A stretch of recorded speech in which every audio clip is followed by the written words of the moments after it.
Olá, eu sou Cecília Alecrim, seja muito bem-vinda ao canal Inclusão com Afeto.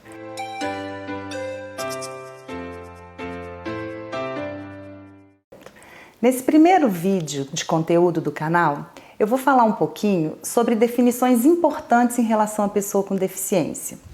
Eu acho muito importante a gente se situar no tempo e nesses conceitos, porque a gente sabe que os conceitos mudam, eles não são estáticos. Ao longo dos anos, a gente vai mudando a forma de perceber a pessoa com deficiência. E isso traz um impacto nas políticas públicas, na educação, na forma que a gente lida com essa pessoa. Então é legal a gente entender como era, como está, e entender que esse está também está em mutação, né? A gente está em transformação, sempre em transformação. Se a gente pensar lá atrás, bem atrás, as pessoas com deficiência eram asiladas, elas nem participavam da sociedade, estavam realmente em instituições ou dentro de casa, presas. Agora, já num passado mais recente, que nem é tão passado assim, a gente pensar assim, essa mudança aconteceu década de 90, começo dos anos 2000, mas antes disso, a gente enxergava as pessoas com deficiência como o problema estando nelas, né? A pessoa portava uma deficiência. A ideia era essa, e daí surgiam até termos que a gente não usa mais, como retardado, aleijado, ou quando não se queria dar essa conotação de menos, então vinha excepcional, especial, ou essa ideia que a pessoa porta uma deficiência. Isso a gente já não usa mais. E essa forma de conceber a deficiência fazia também com que a gente entendesse a pessoa com deficiência como incapaz, né? E a gente olha na lei, até bem pouco tempo atrás, antes de surgir a Lei Brasileira de Inclusão, a pessoa com deficiência já era vista como incapaz, por ela mesma, só por ela ter uma deficiência. E isso foi mudando. Esse conceito, a partir de estudos, e as próprias pessoas com deficiência começaram a dizer, opa, peraí, eu não sou incapaz. Eu tenho condição e capacidade para muito se a sociedade me oferecer meios e adaptações importantes para que eu funcione de uma forma positiva e seja capaz socialmente. Eles mesmos começaram a cobrar isso. E aí a gente começou a entender a deficiência de uma forma diferente. Não é mais a pessoa que porta a deficiência. A pessoa está em relação com o meio. Isso quer dizer o quê? A incapacidade ou a capacidade está diretamente relacionada com o contexto que a pessoa está inserida. Então, vou dar um exemplo. Uma pessoa cega, por exemplo, que tem uma deficiência visual. Vamos pensar num contexto escolar. Se ela está numa escola adaptada, né, com acessibilidade física para ela andar para onde ela quiser, com tecnologias de acesso ao currículo, que ela consiga acessar o currículo dentro do que ela necessita, ela vai ser plenamente capaz naquele ambiente. Então, ela vai ser, a gente pode até dizer que é menos deficiente, porque a deficiência está totalmente relacionada com o contexto, né? Então, se a gente entender que a gente vive numa sociedade que não provê os meios importantes para essa pessoa ser plenamente capaz, essa pessoa está numa situação de desvantagem.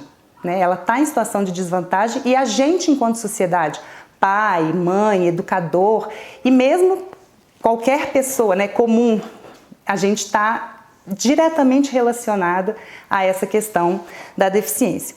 Então, visto isso, dito isso, qual é a definição hoje da pessoa com deficiência? O que está na Convenção da ONU para a pessoa com deficiência? O que está na nossa Lei Brasileira de Inclusão em termos de definição? A pessoa que tem um impedimento, a pessoa deficiente, ela tem um impedimento de longo prazo, então não é sofreu um acidente, teve um problema pontual, tratou, não, é um impedimento de longo prazo, de natureza física, né, que pode ser em alguma estrutura do corpo, de natureza física, intelectual, que é a questão da aprendizagem, né, cognição, que tem um conceito específico para deficiência intelectual, sensorial, que é a visão, a audição.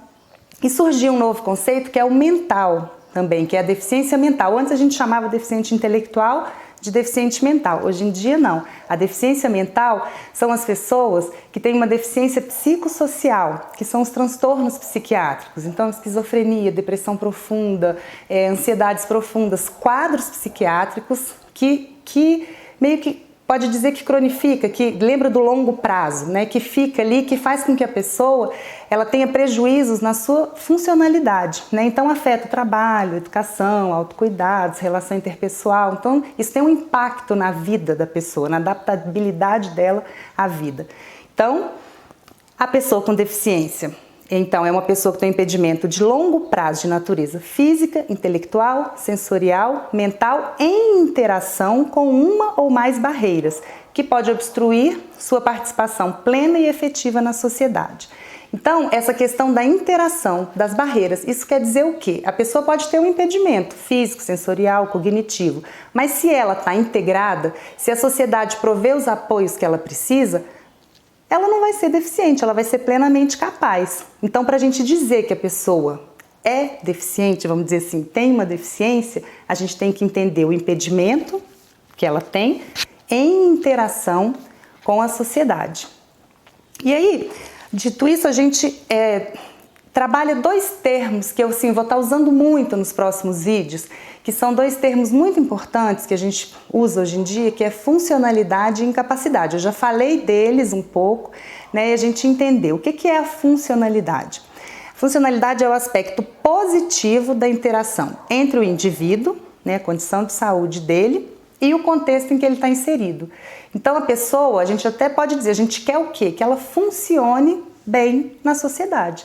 Então, que ela funcione bem na escola, em casa, nas relações, né? Que ela possa ter acesso a tudo da vida, que ela possa participar efetivamente da vida. Então, isso é uma pessoa funcional. A gente tem que oferecer aprendizagens funcionais para essa pessoa. E a outra é a incapacidade, que aí já é o contrário.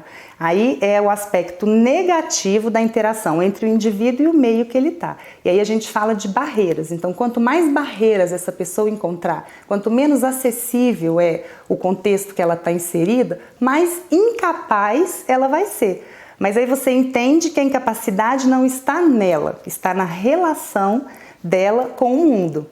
E aí, então, a gente, para concluir e fechar, né, a gente entende o quê? Que a gente pode dizer, quando vai pensar especificamente, eu falei da definição de deficiência como a deficiência como um todo, mas quando a gente pensa nas especificidades, vamos pensar deficiência física, deficiência visual. Quando eu falo assim, essa pessoa tem uma deficiência visual, eu entendo que ela tem algum problema na função ou estrutura do corpo dela. Então vai ter algum problema no aparelho, né, visual, auditivo, intelectual. Então é uma questão, um problema na estrutura ou função do corpo. Mas isso me diz nada sobre a pessoa. Eu não posso dizer que eu conheço essa pessoa dizendo que ela tem uma deficiência intelectual, visual, auditiva, não. Eu vou ter que ver e conhecer a atividade e a participação dela no mundo. Então, como ela executa as tarefas do dia a dia, como ela participa do mundo que ela está inserida, isso sim vai poder me dizer quem ela é. Então, para eu conhecer essa pessoa, eu tenho que conhecer sobre a deficiência dela, o impedimento, né? A gente usa esse termo impedimento, então aí eu estou falando da pessoa, da estrutura física, da função do corpo dela, mas eu tenho que conhecer essa pessoa participando, essa pessoa atuante no mundo. E aí a gente pode ver se ela está conseguindo executar as atividades e participando de uma forma positiva, funcional ou não. Porque se existem muitas barreiras, essa participação e essa atividade vão ser mais difíceis para ela executar certas tarefas e participar de espaços, isso vai ser mais prejudicial. Então a gente tem que observar a forma que ela executa a tarefa e participa para a gente poder prover os meios, contribuir para que ela consiga participar mais efetivamente. E aí a gente entendendo isso, entendendo esse momento, eu acho que dá para perceber como é importante o nosso papel na vida da pessoa, né? O pai, a mãe, a escola, né? O mercado de trabalho, que a gente entenda que a gente tem um papel fundamental nessa ideia de funcionalidade e incapacidade. Então, se eu vejo uma pessoa com deficiência sendo incapaz de viver, de participar, de estar incluída, eu tenho responsabilidade nisso também. Em algum momento eu falhei, enquanto mãe, enquanto pai, enquanto educador, enquanto sociedade, né? Se a gente quer um mundo mais inclusivo, eu tenho que entender que eu sou responsável por isso também. Então é isso. Espero que vocês tenham gostado do vídeo. Peço que vocês façam comentários. Os comentários são super importantes, dizendo se gostaram, se não gostaram, sobre o que mais vocês querem ouvir. Inscrevam-se no canal, curtam e compartilhem com seus amigos. Forte abraço e até o próximo vídeo.